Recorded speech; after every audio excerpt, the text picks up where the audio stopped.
Assalamualaikum warahmatullahi wabarakatuh.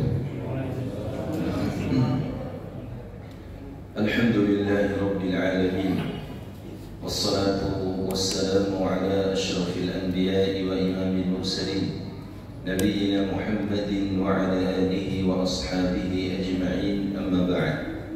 Bapak Ibu kaum muslimin, jamaah salat subuh rahimakumullah.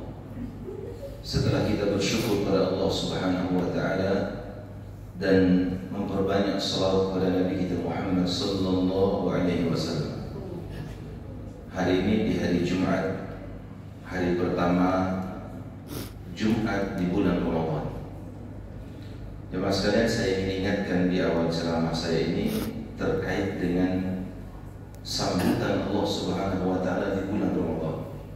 Mungkin telah lewat hadisnya disampaikan oleh penceramah-penceramah sebelumnya, tapi tidak apa, saya ingatkan kembali bahwa Rasulullah SAW bersabda di dalam sebuah hadisnya ketika beliau katakan, "Qad ja'akum Ramadan syahrun mubarak." Telah datang kepada kalian bulan Ramadan, bulan yang diberkahi. Nah, bulan yang diberkahi ini kata para ulama, keberkahan itu adalah thubutu syai' wa la yantahi. Keberkahan itu jemaah sekalian adalah tetapnya sesuatu yang tidak pernah ada habisnya. Makanya sesuatu yang diberkahi itu tidak akan pernah ada habisnya. Umat Islam itu umat yang diberkahi, makanya dia akan bertahan sampai hari kiamat, bahkan terus berkembang dan terus Allah Subhanahu wa taala menangkan. Nah, sesuatu yang diberkahi itu akan tetap. Nah, para ulama katakan bulan ini bulan yang diberkahi, maksudnya seluruh amalan kita itu tidak akan pernah ada habisnya. Maksudnya pahalanya selalu dilipat gandakan. Nah, yang disebutkan oleh para ulama Syafi'iyah rahimahumullah ta'ala, mereka mengatakan sholat fardu yang kita lakukan di bulan Ramadan itu lebih baik 70 kali lipat daripada sholat 5 waktu atau sholat fardu yang kita lakukan di luar Ramadan. Bahkan kata mereka, jemaah sekalian, sholat sunnah yang kita lakukan di bulan Ramadan itu masih lebih baik dibandingkan sholat sunnah yang 1000 kali atau 2000 kali kita lakukan di luar Ramadan. Kenapa lebih baik? Karena keberkahan bulan yang mulia. Nah, apa bentuk sambutan Allah terhadap bulan yang mulia ini, jemaah sekalian? Disebutkan dalam hadis ada 3. Yang pertama, Allah buka pintu surga yang sebelumnya atau di luar Ramadan ditutup. Maksudnya jemaah sekalian, kata para ulama, adalah Allah Subhanahu wa taala buka pintu surga karena Allah mau sambut Ramadan, ditampakkan keindahan. Nah, kebiasaan orang-orang Arab, kemarin kami baru tiba pas malam pertama Ramadan di sini mengantar jemaah sekalian, itu hotel-hotel dipasang umbul-umbul menyambut kedatangan bulan Ramadan.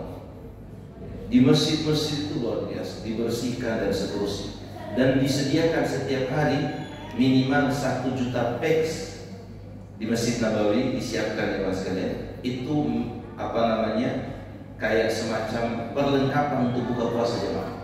Dihamparkan itu plastik itu dikasih 1 juta peks khusus Masjid Nabawi. Kalau Masjid Haram mungkin lebih dari itu. Nah, jemaah sekalian yang dirahmati Allah, ini Allah Subhanahu wa taala menyambut Ramadan dengan membuka pintu surga. Kata para ulama ada 3 makna. Makna yang pertama, dibuka pintu surga ini maksudnya seluruh amalan baik kita yang dilakukan selama Ramadan itu sangat dekat dengan surga. Apapun yang kita lakukan, jemaah sekalian, mau kita sedekah, baca Quran, sholat dan lain sebagainya, itu sangat dekat dengan surga.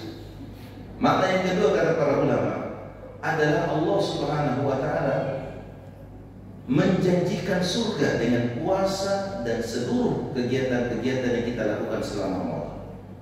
Itu semuanya dijadikan puasa. Makanya disebutkan dalam banyak hadis, orang yang berpuasa itu tidak disebutkan berapa nominal pahala yang mereka dapatkan, tetapi disebutkan, jemaah sekalian, balasannya itu khusus Allah Subhanahu wa taala yang sini. Nah, kemudian makna yang ketiga, kata para ulama kita, Allah Subhanahu wa taala membuka pintu surga karena Allah menampakkan keindahan di bulan Ramadan. Jadi Allah tidak mau yang jelek-jelek bulan Ramadan itu. Makanya disebutkan di hadis lanjutannya, Allah tutup pintu neraka. 7 pintu neraka maksudnya ditutup selama Ramadan. Neraka itu adalah simbol keburukan. Neraka itu adalah simbol sesuatu yang hina. Neraka itu simbol murka Allah Subhanahu wa Ta'ala. Makanya selama Ramadan datang atau berada pada kita semua, tertutup atau Allah tutup pintu neraka.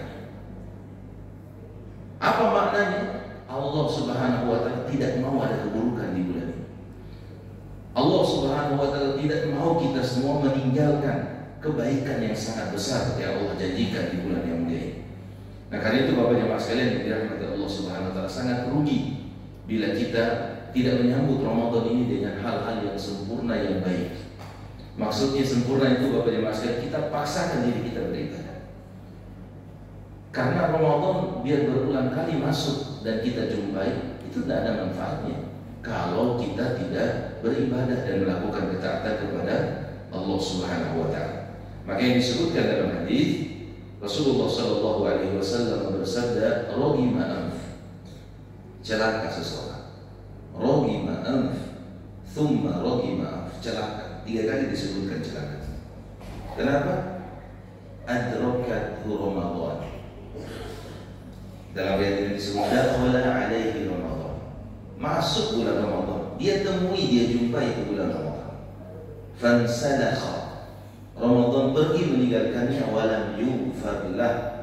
Dia belum mendapatkan ampunan Allah. Kenapa? Karena Ramadan sama aja. Ya, bedanya itu hanya puasa saja di siang hari. Yang dia lakukan di malam hari sama saja, berdosa, main domino, minum ballo, keluyuran, tidak ada manfaat. Nah, karena itu Bapak jemaah sekalian, jangan yang kita tidak sambut bulan ini, bulan yang sangat mulia. Dan bulan ini luar biasa, keberkahannya itu tidak akan pernah ada habis. Makanya disebutkan oleh Ibnu Jauzi rahimahullah taala, guru dari ulama-ulama kita, guru dari Ibnu Qayyim, guru dari Ibnu Hajar, guru dari para ulama kita. Beliau katakan, "Lau qila li ahli al-quburi tamannu", seandainya Allah Subhanahu wa Ta'ala menyuruh kepada para penghuni kubur dari kalangan orang beriman untuk berangan-angan, artinya untuk menyampaikan angan-angan. Apa kata beliau? La tamannau yawman min Ramadan. Maka seluruh penghuni kubur itu akan berangan-angan apa jemaah sekalian? Bisa 1 hari saja berada di bulan Ramadan, 1 hari saja. Kenapa? Kata Ibnu Jauzi rahimahullah, karena 1 hari di bulan Ramadan ada 4 pengampunan Allah. Ini sehari ini jemaah sekalian, itu 4 pengampunan Allah. Di mana saja 4 pengampunan Allah? Saat kita berpuasa. Rasulullah katakan, siapa yang berpuasa Ramadan dengan iman dan ihtisan, Allah ampuni dosa yang terlalu. 2, saat kita tarawih. Man qama Ramadan, siapa yang sholat malam di bulan Ramadan dengan iman dan ihtisan, Allah akan ampuni dosa yang terlalu. 3, saat kita berbuka puasa. Rasulullah SAW mengatakan dalam hadis yang sahih dari Muslim bahwa Allah Subhanahu wa Ta'ala memiliki dari hamba-hamba yang Dia bebaskan setiap hari di bulan Ramadan dari api neraka, dan itu terjadi ketika mereka hampir berbuka. Maka disebutkan dalam riwayat yang lain bahwa orang yang berpuasa memiliki 2 kebahagiaan. Farhatun indal fitr, kebahagiaan ketika mau berbuka. Kata para ulama, maksudnya kebahagiaan ketika mau berbuka ini adalah kebahagiaan karena mereka akan diampuni oleh Allah. Hasil puasanya itu langsung sebelum berbuka didapatkan mereka, yaitu ampunan Allah Subhanahu wa Ta'ala. Kemudian yang keempat jemaah sekalian, pengampunan Allah selama bulan Ramadan di waktu sahur kita. Di waktu sahur. Karena disebutkan dalam banyak ayat, wabil ashari hum yastaghfirun. Di waktu sahur mereka itu banyak-banyak beristighfar. Karena waktu pengampunan itu waktu sahur. Nah, karena itu Bapak jemaah sekalian yang dirahmati Allah Subhanahu wa Ta'ala, kata Ibnu Jauzi tadi, orang yang beriman yang berada dalam kuburannya sekarang, itu mereka sangat-sangat ingin 1 hari di bulan Ramadan, sangat-sangat ingin. Kenapa? Karena 4 kali diampuni dalam sehari. Kali bagi 10, 40 kali, 30, berapa kali mas? 120 kali pengampunan Allah Subhanahu wa Ta'ala. Makanya sangat rugi orang kalau belum mendapatkan ampunan selama Ramadan. Rugi sekali. Peluang yang 4 kali sehari tidak bisa dia ambil juga dan tidak bisa dia dapatkan. Nah jemaah sekalian yang dirahmati Allah Subhanahu Wa Taala, poin yang ingin saya sampaikan ada 3. Yang pertama, amalan-amalan apa selain sholat dan puasa itu sendiri yang harus kita perbanyak di bulan Ramadan ini.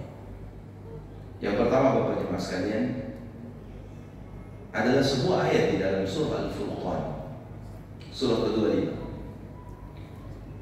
tentang pengaduan dari Nabi kita Muhammad Sallallahu Alaihi Wasallam.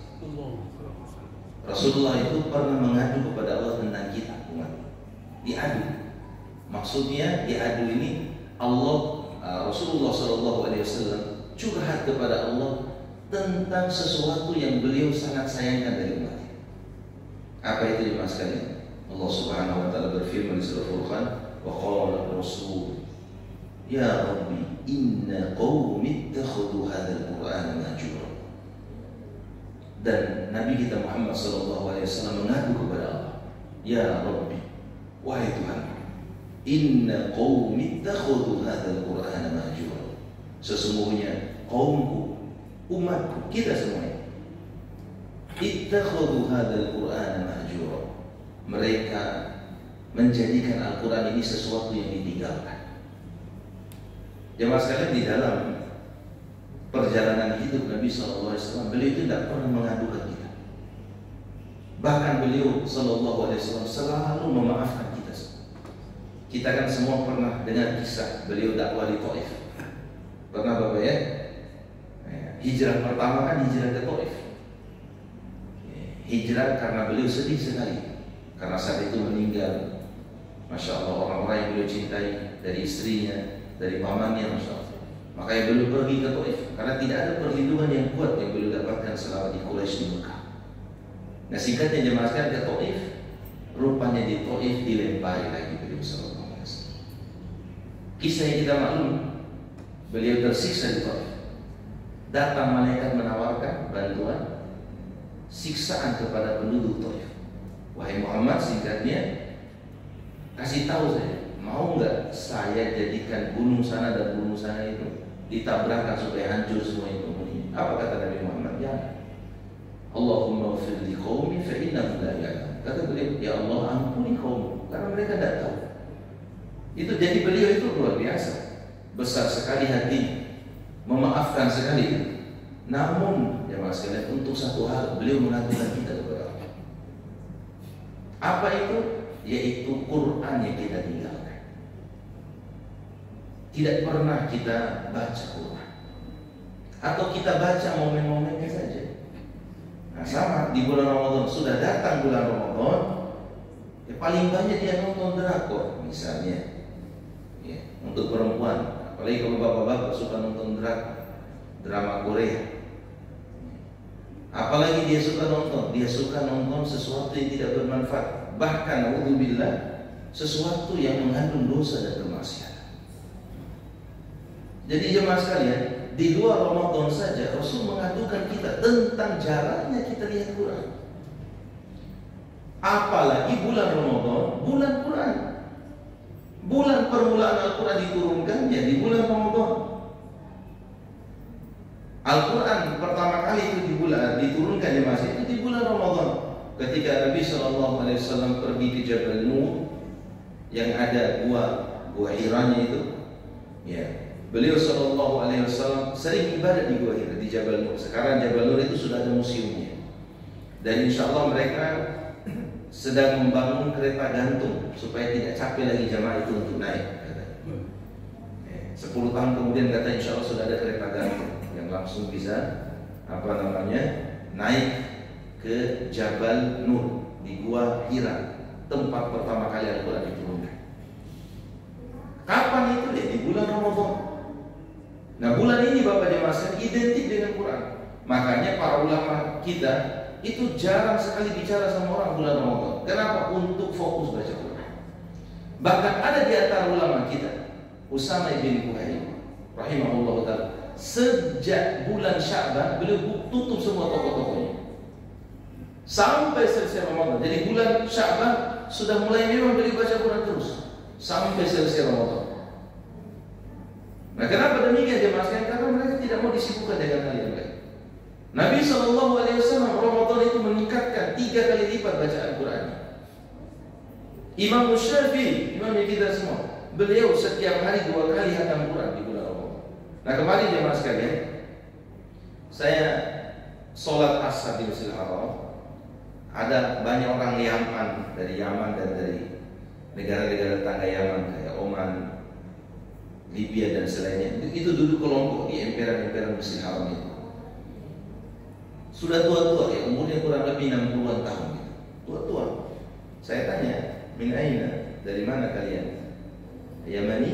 Kalian orang Yaman? Saya tanya begitu. Nah, nahnu Yamaniyun. Kami ini orang Yaman. Tapi ini beberapa orang teman-teman kami dari negara lain, ada dari Saudi juga.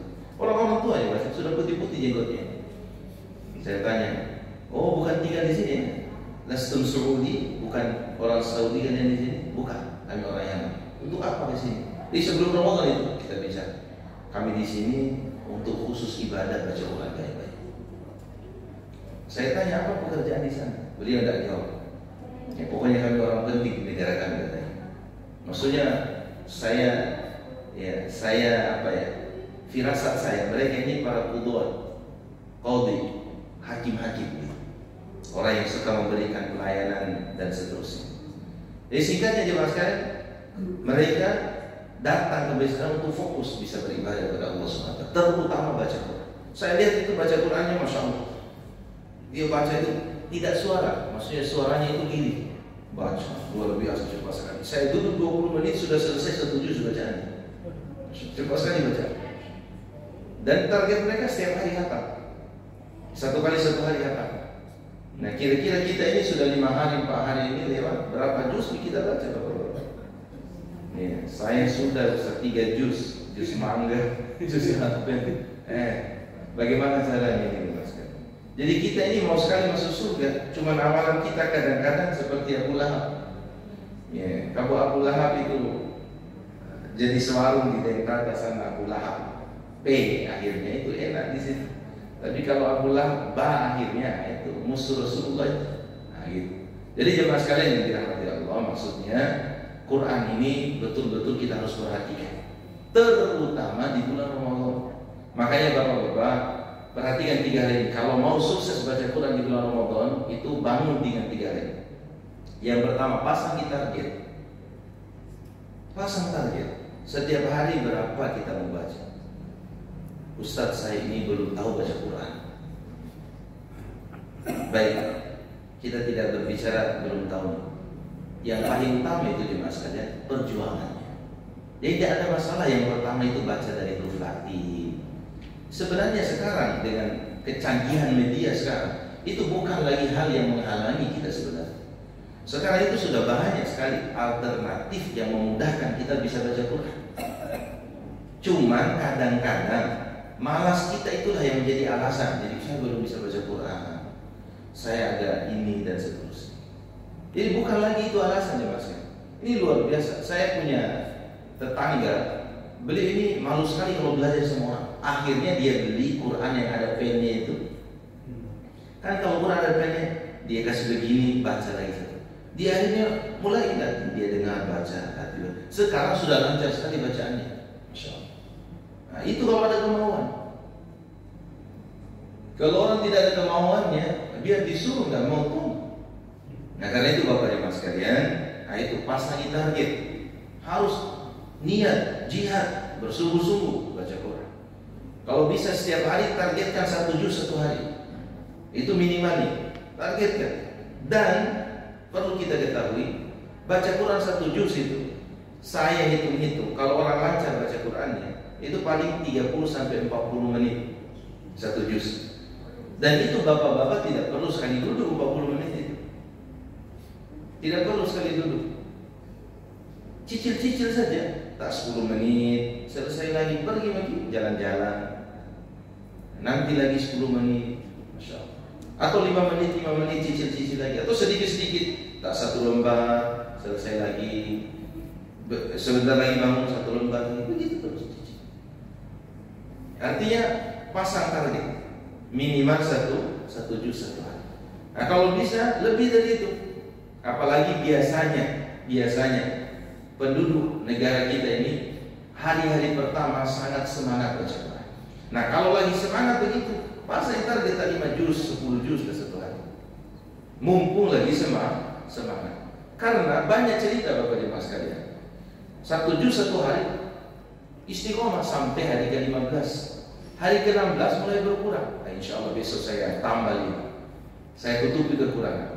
Hari ke-20 baru 17 juz bacaannya. Nanti saya tambah. Akhirnya hari ke-30 selesai, bacaannya baru 20 juz. Kenapa? Karena begitu dia tunda lagi. Nah, karena itu mumpung lagi semangat Bapak Jemaah, kasih banyak-banyaknya. Bacaannya itu kasih banyak-banyak. Kemudian ya nanti mudah-mudahan kita bisa hatam 1 kali. Baik, kemudian yang kedua Jemaah sekalian, supaya kita ini semangat baca Quran, itu miliki teman-teman yang bagus, yang baik, komunitas. Kita itu harus ada komunitas yang saling menguatkan. Makanya Nabi SAW bersabda, al-mu'minu lil-mu'min yashuddu kal-bunyan, yashuddu ba'duhu ba'd. Orang beriman satu dengan yang lain itu saling menguatkan seperti sebuah bangunan yang saling menguatkan satu sama lain. Adanya komunitas jamaah-jamaah pengajian seperti ini itu saling menguatkan Bapak Jemaah. Kurang enak itu tidak baca Quran kalau teman-teman tak baca Quran. Coba lihat, kalau bapak-bapak pernah ke Masjid Nabawi duduk-duduk, misalnya duduk-duduk pelana belum lihat begini, orang sekitar kita baca Quran, pasti hati kita itu kurang ambil figuran, pasti mau dibaca. Kenapa? Karena lingkungannya. Makanya di sana Bapak Jemaah sekalian, kalau orang sholat 1 juz 1 malam, itu setiap masjid itu terbiasa nih. Nah, kalau di Masjid Al-Mukhlisin ini 1 juz 1 malam lari jemaah. Lari. Nah, setengah halaman saya 1 rakaat, artinya 1 halaman sekali salam, sudah berdemi bapak-bapak. Apalagi 1 juz. Kenapa? Karena tidak menjadi kebiasaan. Ya, makanya di sana Bapak Jemaah sekalian 1 juz 1 malam itu masjid umum, masjid-masjid besar itu 1 juz 1 malam. Kalau masjid-masjid kecil yang khusus-khusus itu, kayak masjid di pondok dan lain-lain, itu 5 juz 1 malam, 3 juz, kadang 10 juz, kadang 15 juz 1 malam itu. Jadi 15 kali hatam dalam sholat tarawihnya untuk selama Ramadan. Bayangkan. Bahkan ada satu masjid itu dari sholat isya dia lanjut memang langsung sholat, baca sampai hatam, sampai jam 4 subuh. Sholat tarawih itu mas, sampai jam 4 subuh sholat tarawih. Nah kita 1 jam saya sholat tarawih sudah ayo tidak mau saya datang ke Masjid Al-Mukhlisin situ. Lama sekali. Misalnya karena apa? Bukan menjadi kebiasaan kita. Karena itu lingkungan itu adalah faktor pendukung yang membuat kita terbiasa dengan Quran. Miliki itu lingkungan yang baik. Ya, misalnya bapak-bapak, ada teman-teman tak yang bagus, bukan teman-teman, mohon maaf, teman-teman duduk warkop, teman-teman pergi bakar ikan. Ya, teman-teman itu bolehlah begitu sesekali, tapi khusus untuk Ramadan itu saling menguatkan baca Quran. Ya, saling menguatkan. Kemudian yang ketiga Bapak Jemaah sekalian, supaya kita kuat dan dapat sesuai target kita baca Quran ya, selama Ramadan ini apa? Usahakan Jemaah sekalian, kita sebelum membaca Quran itu banyak-banyak istighfar, kemudian ya berdoa kepada Allah Subhanahu wa taala. Ya. Para ulama kita salah satunya Imam Ahmad bin Hanbal rahimahullah taala, beliau itu setiap sebelum baca Quran beliau istighfar, ya Allah. Karena kenapa Bapak Ibu sekalian? Hati yang kotor itu penghalang dari baca Quran. Utsman bin Affan radhiyallahu taala anhu, beliau mengatakan Utsman bin Affan ini adalah seorang penghafal Quran. Salah satu menantu Rasulullah SAW yang disebut beliau Dzun Nurain, yang memiliki 2 cahaya. Beliau mengatakan, "Lau tahurat qulubuna ma syabi'at minal Qur'an." Andaikan hati kita ini bersih, suci, itu tidak akan ada kata-kata kenyang, bosan membaca Quran. Makanya sebelum baca Quran banyak istighfar, banyak berdoa kepada ya Allah, kuatkan saya baca Quran. Ya Allah, kuatkan saya untuk duduk lama-lama baca Quran. Nah, seperti itu. Kalau ada seperti ini, insya Allah kita akan kuat. Kita akan kuat Bapak Jemaah sekalian. Baik. Mau lagi diskusi? Mau lagi diskusi ya. Baik, saya tutup Bapak Jemaah sekalian ceramah ini sebelum kita lagi diskusi. Akhirnya Al-Quran adalah sumber kebaikan kita semua. Tidak akan ada agama ini kalau tidak Allah turunkan Al-Quran. Rasulullah SAW itu Al-Quran yang berjalan. Al-Quran adalah kalam Allah, kitab yang Allah turunkan, firman Allah Subhanahu wa Ta'ala. Al-Quran adalah cahaya untuk hati kita. Ramadan ini menjadi berkah dan menjadi bulan yang mulia karena Al-Quran. Seluruh orang yang dekat dengan Al-Quran, Allah akan angkat derajatnya, Allah akan berikan kemuliaan dan keberkahan. Kalau mau hidup tak berkah, keluarga tak berkah, anak cucu tak berkah, rumah tangga tak berkah, harta tak berkah, sering-sering kita baca Quran. Allah Subhanahu wa Ta'ala akan berikan kepada kita semua keberkahan, kemuliaan dan kebaikan yang tidak terhingga. Demikian jemaah sekalian, kita akan lanjut dengan diskusi. Wallahu ta'ala